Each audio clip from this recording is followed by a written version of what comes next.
Welcome to the Texas Talks podcast. I'm your host, Brad Swale. Today, I have the absolute pleasure of speaking with the Texas Education Commissioner Mike Morath. Appointed by Governor Greg Abbott, Mike Morath took office as Commissioner of Education in January 2016 and was unanimously confirmed by the Texas Senate in March of 2017. As commissioner, he heads the Texas Education Agency, which oversees pre-kindergarten through high school education for more than 5.5 million students enrolled in both traditional independent school districts and public charter schools. Commissioner Morath, how are you? I'm well. Thanks for having me. It's a pleasure to speak with you. This is exciting. We did an episode on education just earlier this week, and so it's fresh in my mind. I'm a parent of 3 children in public education, so it's really cool to get to speak with you. That's great. What grades are your kids in? 5th, 3rd, and kindergarten. We have twins that are in 2nd grade, a 4th grader, and a 7th grader. So not only am I a commissioner, I'm also a client. You have skin in the game. That's right. Great. And my middle son is actually, he's special needs, so he's in the special education part of it too. And we're very happy with how things are going right now. So, excellent. Yeah, for sure. So I gave a pretty, professional, brief background about what you do. Do you want to, expand on who you are? Why were you picked as why were you appointed to be the commissioner? Well, my background is not traditionally focused in education. I ran a software company for about a decade in Dallas. Okay. But I've always been pretty called to work with kids. I've volunteered did a medical mission trip attached to an orphanage in Mexico. I actually went and put water filtration systems in orphanages in Chennai in India. But for probably 10 years in Dallas, I was also a member of the Big Brothers Big Sisters program. This is all why I'm just private sector individual trying to make money. And I was matched to 2 different littles over 10 years. That's what they call them, littles and bigs. Yeah. And these are good. These are great young men, and it was an amazing experience in my life. But I can remember my first little. He turned 16 years old, and he wanted to get a job, which is awesome. First job, 16. So he comes over to the house to apply for a job at Brahms, and he couldn't fill out the job application without my assistance. His level of literacy as a 16-year-old who had gone through all of our schools, was insufficient for an entry-level fast food job application. So, you don't know why the Lord has you on the path that He does. But I sold my software company and ran for the school board because I never wanted that to happen to any of my brothers and sisters ever again. So, sure. Which is a terrible life choice, by the way, for anybody that's at home thinking, "Hey, I'm in the private sector. I'm living successfully. I'm enjoying my life." And then you become a member of a big city school board where, everybody always respects your judgment. Nobody ever questions your integrity or your decision making. No, it was really the honor of a lifetime. We did really substantive work to change the way the school system worked. You can get distracted by all of the resource allocation conversations, all of the broad debates that you have about what's the right thing to do, but you really have to make learning the most important thing over all of the adult special interests that can distract from that. And so we modified the approach to compensation. We upgraded curriculum. We reorganized schools to reorient the time that folks spent in teaching and learning activity. By the time that I was off the board, we had really substantive improvements in student learning across the board, sort of almost all grades, almost all subjects. It was one of the biggest performance improvements that had happened in certainly in a large public school in the state's history. And Governor Abbott noticed the work and gave me the opportunity to serve in this role. And it's the honor of a lifetime. I get to wake up every day, and my job, like the taxpayers actually pay me to do this. My job is to think about how to help 5.5 million souls every day. Yeah. And the job has some downsides too, but it's an incredible honor to be able to serve in this way. Sure. To help kids all over the state of Texas. Yeah, that's a beautiful way to think about it, for sure. I want to rewind just a little bit to the the 16-year-old that couldn't fill out the application just wasn't literate enough. Not asking for personal identifying information, but for someone that I hear about this, like the different scores and everything like that, and literacy, third grade, high school, stuff like that. When you say that they can't, in that situation, and it's not unique, that they're not literate enough to fill out a job application for a fast food chain, restaurant, whatever, they can't read the words, or they don't understand what to do, or yeah, it's like they could sound out the word, they just don't understand it. What is that like? What is the I'm just trying to understand, what does it mean when? Yeah, it's a good question. So think about the kinds of questions that show up on a job application, and then how you write the responses. And so in some cases, you're required to write a sentence or a paragraph or a bullet list, and no really correct sentence syntax or structure. Yeah. In some cases, he struggled to put his ideas down on paper. And this, of course, is what we teach children to do if we're serious about it in our work. They need to be able to read ideas and of growing complexity, and then they need to respond to those ideas and write summaries, analysis, the sort of synthesizing activity. So he struggled to read words that he was unfamiliar with. So you think about this. This, in fact, is just a kindergarten, first grade, second grade sort of phonemic awareness and phonics. Sounding out words. So if you come across an unfamiliar word, kind of use the rules of the English language and try to sound out the letter combinations. But then, of course, if you sound it out and you say it correctly, in your head or out loud, and you've never heard the word before, you have no idea what that word means. Yeah. So if you don't know what the word means, even if you were able to decode the word in the English language, you still can't respond to it. So we teach about context clues and kids to try to grow that, but you have to grow your vocabulary. You have to grow your ability to decode the English language, and then you have to grow your ability to write grammatically correct responses to this. And those are not 16-year-old skills, right? These are third, fourth, fifth grade skills, and then of course we add complexity to the ideas that they respond to over the course of their educational journey. And it was just clear that we had failed him. And it's not that we failed him from lack of effort.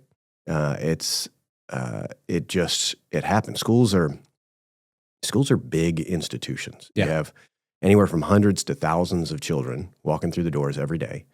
You have a small army of angels working for us in those schools, trying to do their best for each individual kid. But it's getting that organization functional so that it is meeting every kid where they need to be met and growing them is far from easy. And so it's just these sort of systemic failures that exist in lots of places for lots of kids. One thing that I see, I've had the good fortune, I've visited 700-800 schools at this point in time. Public, private, reviewed homeschool curriculum, all the details. So I've seen sort of the good, the bad, the ugly, and the state evaluates schools. We issue A through F ratings on the performance of schools, and you can have an A-rated campus that an individual student is having a terrible experience in. Yeah, you can have an F-rated campus where one individual student is having a pretty great educational experience, and so there's so much. The need to improve the quality of the service design so that we are in fact serving not 18 out of 20 kids in the classroom, but all 20 out of 20 kids in the classroom. This is the thing that we've got to get much better at. At an A-rated campus, the majority of students on that campus are being very, very well served. At an F-rated campus, the majority of kids at that campus are being very, very poorly served, and that's fundamentally how we evaluate schools from an A through F perspective. Yeah, I want to talk about the A through F accountability system. I live in Austin, grew up in Austin, went to AISD, and there's a lot of news about A through F accountability right now in AISD. So I want to get a little bit more detail on that, but before we get there, I wanted to ask about the literacy stuff. That 16-year-old that you were mentoring before. That was, I don't know, probably like 10 years ago, maybe, just a guess. And I kind of I'm concerned about what's going to happen going forward with all of the ubiquitous use of cell phones and social media and text messages, and how that has sort of condensed the English language into, acronyms and, lots of slang terms, and the practice that's the most practice that they get in writing most of the time, I think. Maybe. Yeah. I don't know. I don't know if there's a study, but I wonder if that's going to be like an issue that teachers are going to have to fight going forward. Stop using LOL or whatever the acronym is. No more emojis. Really write out the word. Yeah, this is they're already fighting this. This is already a problem, and to some extent, this is a problem as old as time. At one point in time, the word "cool" was actually slang and new in the English language. The dilemma that we have now is with the ubiquitous use of devices. As you point out, the practice that students are getting is not writing English. Yeah.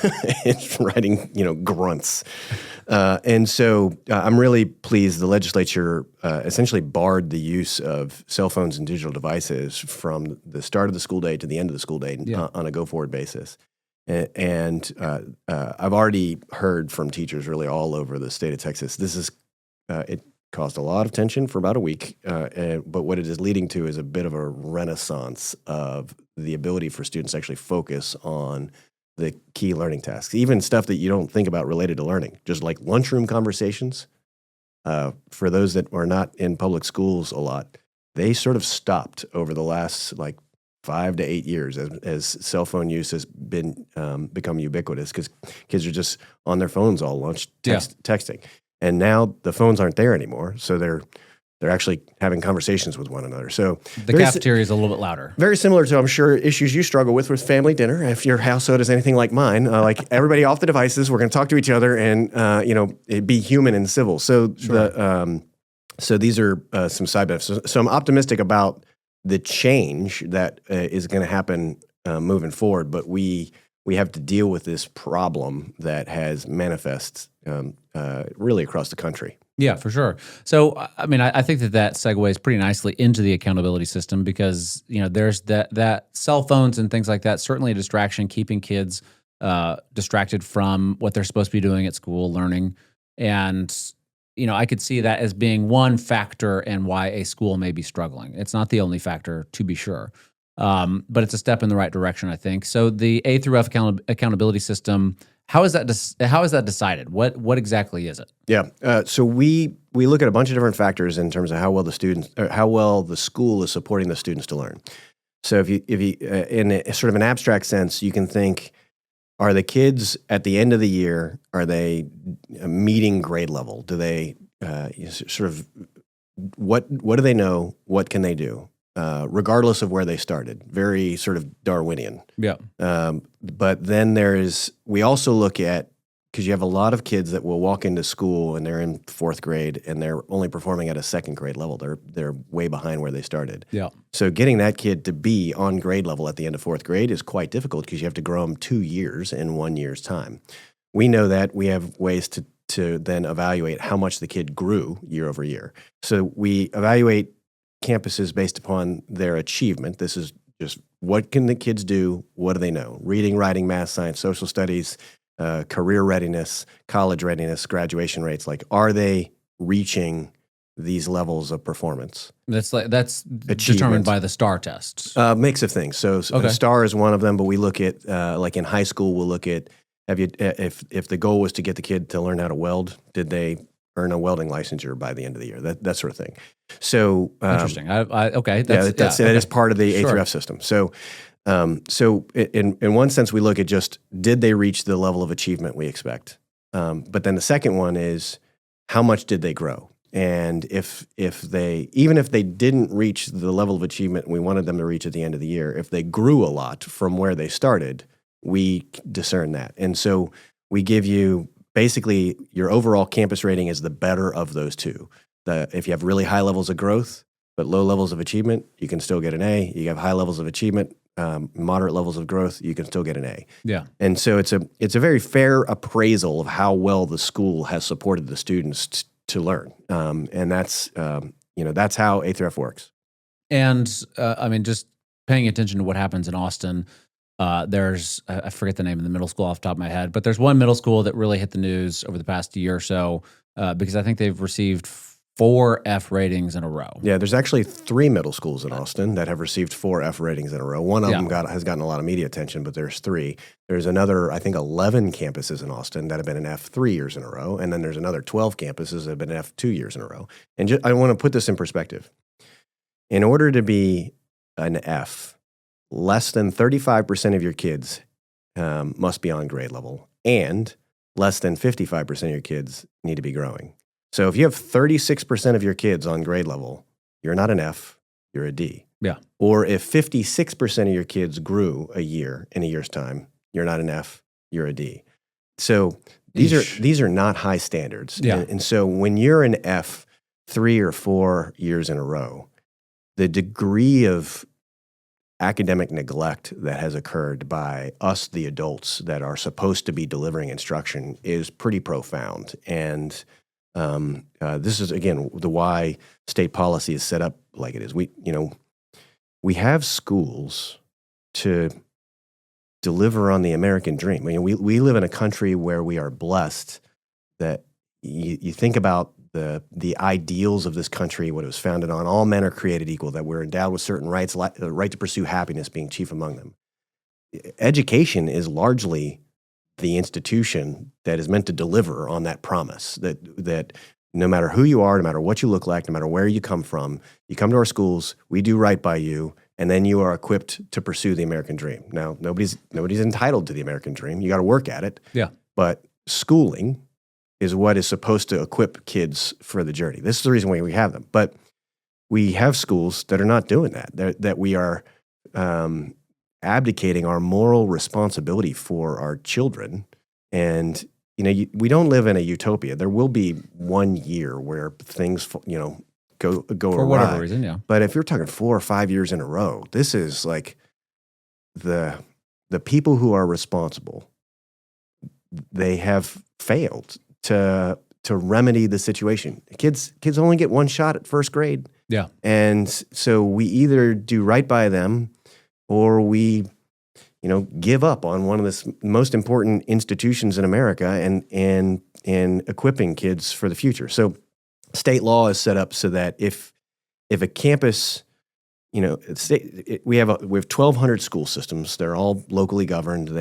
We expect locals to make good decisions to support their kids. But if 5 years in a row an individual campus has not been remedied, then at that point in time there's required state intervention because it's sort of many of us live by the creed that says that you do for the least of my brothers you do for me. And this is a very much a law that is designed in that philosophy that says, like, you can't just abdicate your responsibility for this group of children. Yeah. You've got to turn it around. Yeah. So if there's 5 Fs in a row for any given campus in any system, it doesn't have to be multiple campuses, just one, correct? The Texas Education Agency comes in and intervenes, and that intervention looks like, if I'm not mistaken, a full. They gain control over the full district. Yeah, it can be. There's a couple of different versions, but that is one of them. Okay, yeah. What are the other? I've not heard of the other versions. Well, the other one is you close the school. It's really those 2 are the only options. Once you reach year 5, you consolidate the school. Right. Some kids go here, other kids go there, or whatever. And if you think what's the root cause of the problem in that case, is it really isolated to just one campus? The district has done everything it can. It doesn't have broad systemic problems. If that's the case, then maybe close the school, allow the kids to have access to a higher performing school that's nearby. Yeah. But if you look at the root cause and there's like wholesale systemic problems, there's kids that are not learning in lots and lots of schools in a district, then it requires a different kind of intervention. When in these cases, again, focusing just on Austin because that's just what I have the most experience with, and also recent experience. There's a lot of parents that get very upset at the idea of a school closure. I don't see so many parents get upset about the TEA coming in and, intervening on a higher level, but the school closure they get very upset about. Right. And I always found that sort of odd. I mean, I could see maybe, the other school is less convenient, but I think that there's busing probably still. What do you say to those parents that get sort of miffed about that? I mean, this is complexity of this. Again, if you have a campus that's an F, Yeah. almost no students on that campus are getting a good education. Yeah. Again, fewer than 35% of kids are on grade level, and fewer than 55% of kids are growing in a year. So I wasn't aware of those numbers, and that's really crazy. It's depressing. Yeah. And so when you think about what the future holds for those children, they will not have the same access to America that I have had. Yeah. Unless we turn that situation around and remedied it quickly. But there are still some children on that campus that, they go into Miss Johnson's class. Miss Johnson's doing right by those kids. And so this is a reason why you will sometimes see parents very upset about the closure of a school that is failing large numbers of kids because it hasn't inherently failed their own child. Yeah. Even though most of the kids that their child goes to school with, it has failed. And so, I think it's a very natural and fair reaction, but it's our responsibility to make sure that we are providing access to families to the best school options possible. Yeah. And it's very clear that some of these we failed to reach even minimum standards, and so some kind of course correction is necessary. Yeah, absolutely. I think that makes sense. I want to talk to you also about there's the Bluebonnet learning. I guess it's new school curriculum that's been approved. Yeah.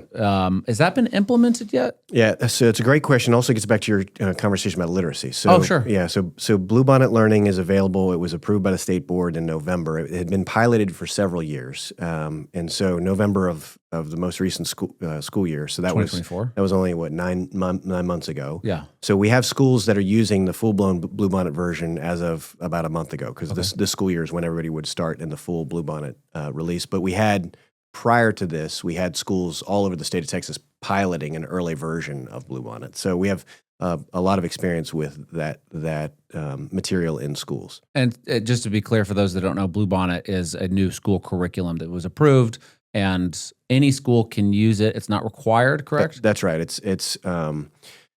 is in kindergarten through fifth grade. It's a reading curriculum, and in kindergarten through algebra, a math curriculum at present. And so it was built to align with what our student expectations are in Texas. So if you think math, for example, we expect every third grader in math to have memorized their times tables by the end of third grade. So you have to have lessons in kindergarten, first grade, second grade, third grade that help kids get to that point where they're what we would refer in educational jargon as their arithmetic fluency is very high. And so what we went through is a multi-year process of designing really the best in-class, gold standard quality lesson materials to make available to teachers.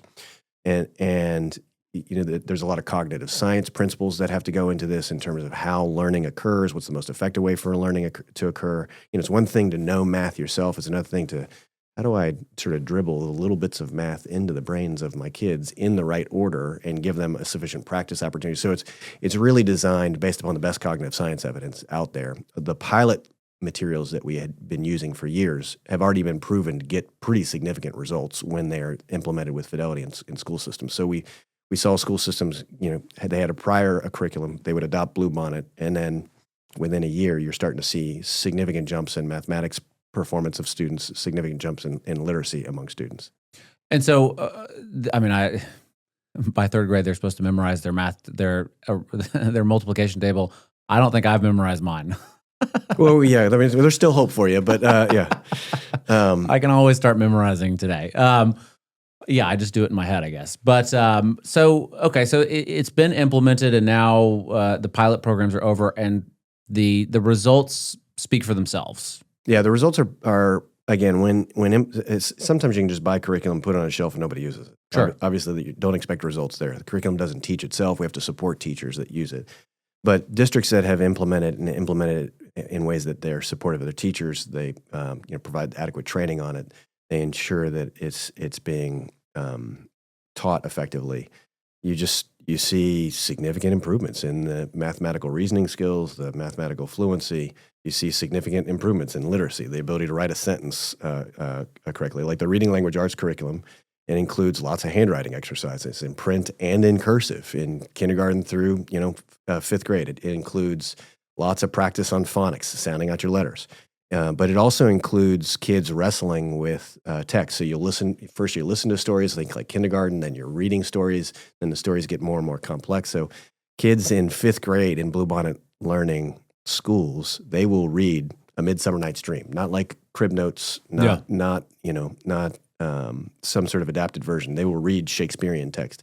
They read Lion, the Witch, and the Wardrobe, the actual novel, and do a full novel study on it. They're reading the poetry of Langston Hughes. They're reading poetry of Edgar Allan Poe. As they go through their educational journey, they're learning about, and it's a very sort of humanities based approach. So it mixes literature and stories and fairy tales with stories from history and civics and ethics and science. So there's a unit in 4th grade where students are learning about geology and sort of rock formations in this. It's a reading lesson, but you're reading interesting stuff. Yeah. It's 3rd grade. You're learning about the ancient Roman Empire, and you're so you're reading about first the Roman Republic, and then the Caesars, and the sort of transformation of Rome over time. You're learning about all the Roman gods and goddesses. Like, this is what the students learn. They're learning about the change of the Roman Empire from its Roman gods and goddesses to the early Christian movement, sort of that caused the sort of massive change in the Roman Empire. So these are the reading material that they're exposed to, so that they're becoming, when you think about what makes a literate human, part of it is their skill at decoding and their skill at writing, clear ideas. But part of it is just they've learned a lot about the world. So that's what it's designed to do, really broaden their horizons. Hearing about 5th graders reading Shakespearean prose, it sounds like Bluebonnet learning the curriculum. I don't know. I get the sense from modern society that people just assume that kids of that age cannot do that sort of thing, and they don't give them credits for being a lot more intelligent, or the capability of being a lot more intelligent than they really are. And Bluebonnet doesn't sell them out on that. No, we don't. This is not about dumbing it down. Kids are incredible. Yes, of course. Spend a lot of time with them, and they so much of this work in education starts with in us, the adults in their lives, and what's in our hearts. And do we actually have high expectations for them? Do we think that they can rise and meet these expectations? Yeah. Because if you don't actually start with that belief system, virtually everything else that happens after that is bad. Yeah. And we see this in A through F scores, where I walk into campuses or districts that have F scores, and it's clear like the adults have just given up on the children. This happens.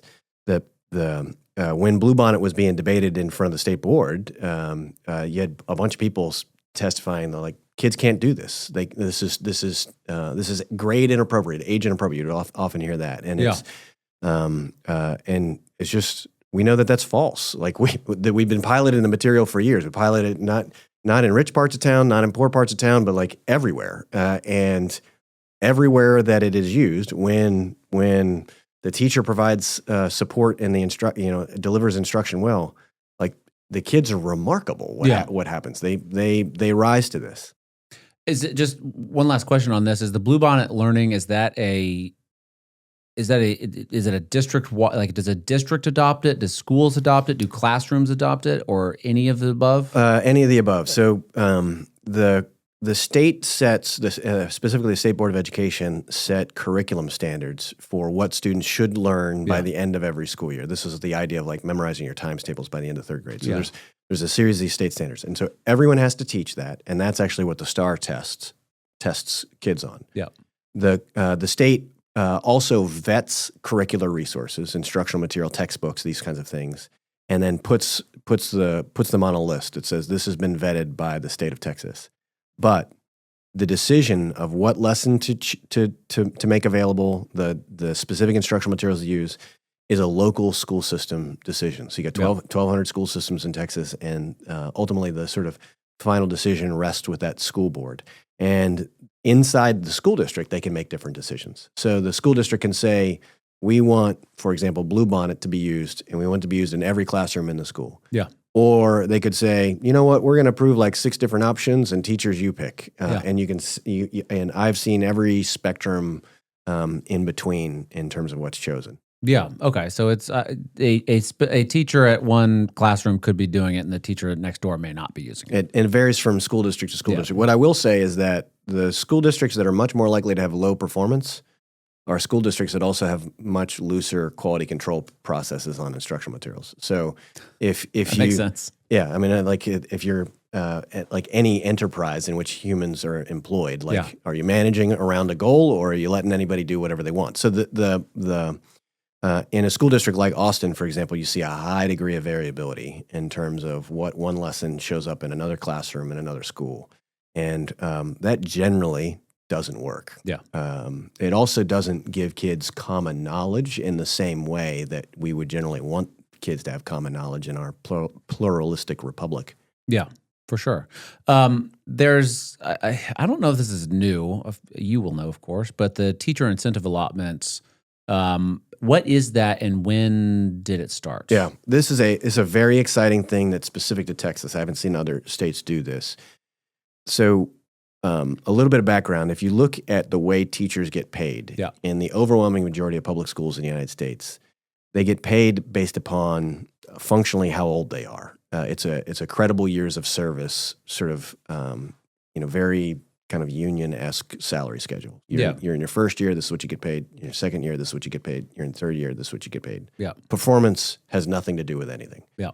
So there were a bunch of school systems, or a few school systems in Texas that decided to change and say, you know what, when we pass out raises at the end of the year, there is a difference between some of our teachers. So imagine a teacher in classroom A, teacher in classroom B. Teacher in classroom A,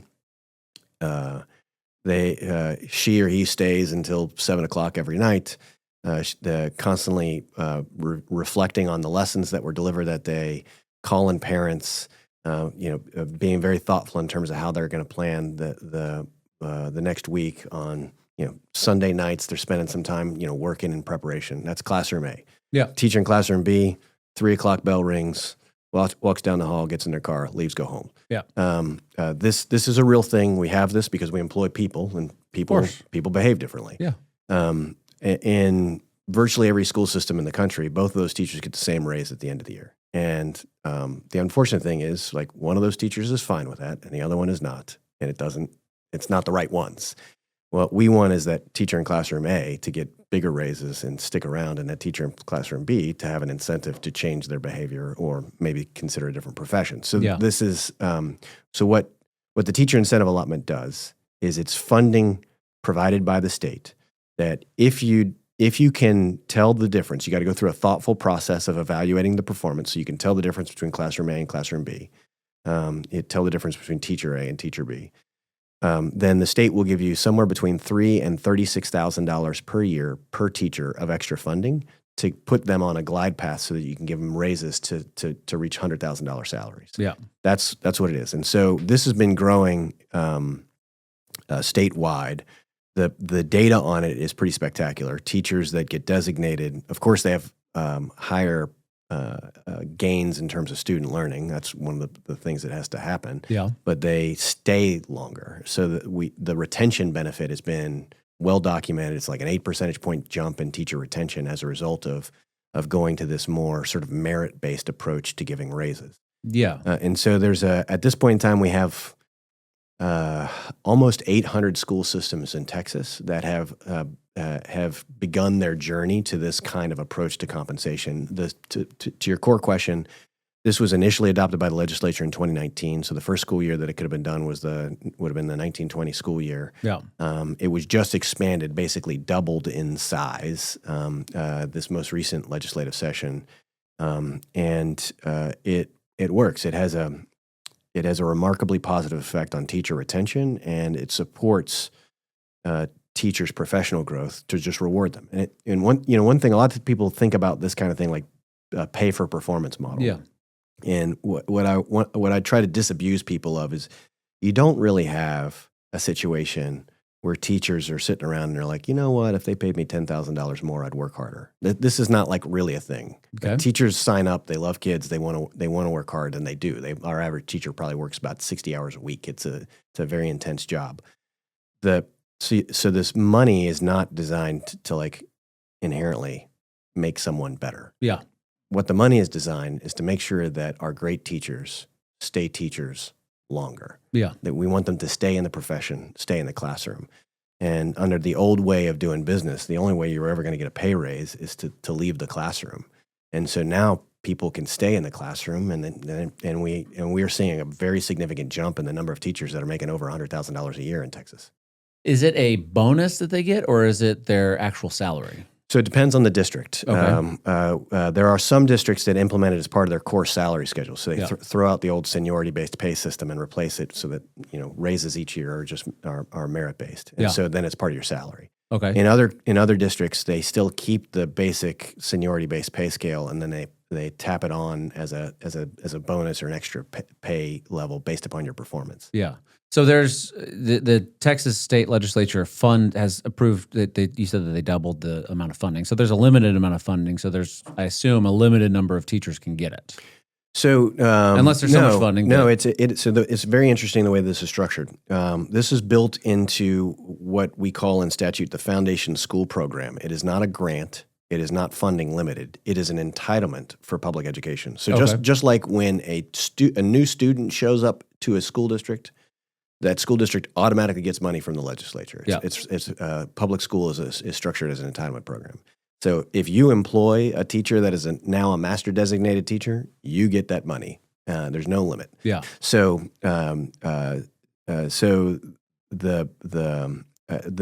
the size of funding to the program has only grown based upon more and more districts getting into it and more districts developing their evaluation systems, because there are districts. It's really a district option. This is just like the sort of curriculum option. This is a sort of an incentive pay option. Do you want to opt into this? And if you do you want to opt into it for all of your teachers or just some of your teachers? And so as more districts are getting in and more districts are opting all of their teachers into it, we're just seeing significant growth. I think we're within 2 years to at least $2 billion per year being given to school systems just for this purpose, just for extra compensation for teachers. Yeah. So every single teacher, theoretically, could be participating in getting right. this. Yes. That's right. Okay. Yeah. Now, not every teacher is a high performer, of course, but not every podcaster is a high performer. Yes, but every high performing teacher can get this money. There's no like mathematical limit set up on it. Okay, interesting. I've heard about this before, and I've always kind of wondered, how do they keep it? Like, if I got, I don't know, if it's not in my pay schedule, it's a bonus, and I got $100,000. I'm a teacher. I mean, there's going to be pressure. I mean, in all likelihood, I'm going to try to get it again. Right. And can I lose it? Yeah, so it's a good question. I don't know if you ever watched the Moneyball movie, the old Brad Pitt movie. There's this scene. I don't know if it's an old Brad Pitt movie, but yes. It's some years ago. There was a movie called Moneyball, about a book called Moneyball. And there's this scene in this movie where there is an older baseball player that was a superstar, but is now lost half a step. Sure. And the quote that Pitt says is, "I'm paying for the ball player that you are, not the one that you were." So it is possible for someone's performance in teaching to rise year over year, to remain steady, and to potentially decline. Yeah. So the way that this system was set up is that you go through a performance appraisal at a minimum once every 5 years under this system. Okay. And if you reach a performance level, there's what's referred to as master performance level, a exemplary performance level, recognized performance level, and acknowledged performance level. Those are the four sort of top performance levels. When you earn that status, you keep it for 5 years. Okay. And it's actually on your file. We keep it at TEA, Central here in Austin. So, and then any district that employs you automatically gets extra money for employing you, and then the district is obligated to send 90% of that money on to the teachers. So that way, because it does cost some money to administer this. So, sure. But that's the way that it works. So what we actually see is what will happen is a district that's not even opted into the program, somebody new will move into their town, and they happen to be a master teacher because they were designated in their previous district, and the money follows them. Yeah. Sure. So, but then within 5 years, you go through another rigorous performance appraisal, make sure that you're still on the top of your game, and then your master is re-upped. Of course, if you're no longer performing at that level, you might get re-upped at the exemplary level or the recognized level, or potentially lose it all. And if that's the case, then your salary goes down, your pay goes down. Interesting. Yeah, I could. I guess that's good that it's every 5 years. You could have a bad. That's right. I say bad. I don't know. Maybe that's the wrong word in the education world, but I'll just say a bad cohort of kids that just for one reason, maybe it was COVID, maybe it was some other event, and they just didn't. It was the challenges were too much, and you couldn't quite do the same. But you have 4 other years to compare to. Well, that's true. But what I will also say is that the way that the system that a school district uses to appraise the performance of their teacher has to be fair and rigorous, and there's a vetting process for it. So part of it is a scored observation of what you're doing in the classroom. Yeah. And so the district has to go through this process of identifying what is a best practice in instructional delivery. Then are we seeing that? Are we not seeing that? And inherently, to make it fair, there's got to be the situation where at least 2 different people can walk into your classroom and draw the same conclusion. Because if that's not happening, if one person walks in and says, this looks amazing, and one person walks in and says, this looks terrible, it's not really a fair evaluation system. You don't want this to be a popularity contest. You want it to be calibrated and sort of a vigorous evaluation. So part of it is based upon observations of teacher performance, but then part of it is based upon student growth. So where did the students start the year? Where did they end the year? How much growth did they achieve? And so that then gets sort of melded together into one summative appraisal by the district, and that's how they earn it. Yeah. Final question. I want to be respectful of your time. Is the goal of this to get all teachers up to that pay? I mean, it's a common thing. Teachers need to be paid more. Teachers need to be paid more. You hear it all the time for campaigns and activists and all sorts of stuff. And I think everyone agrees teachers, can they get paid more? Sure.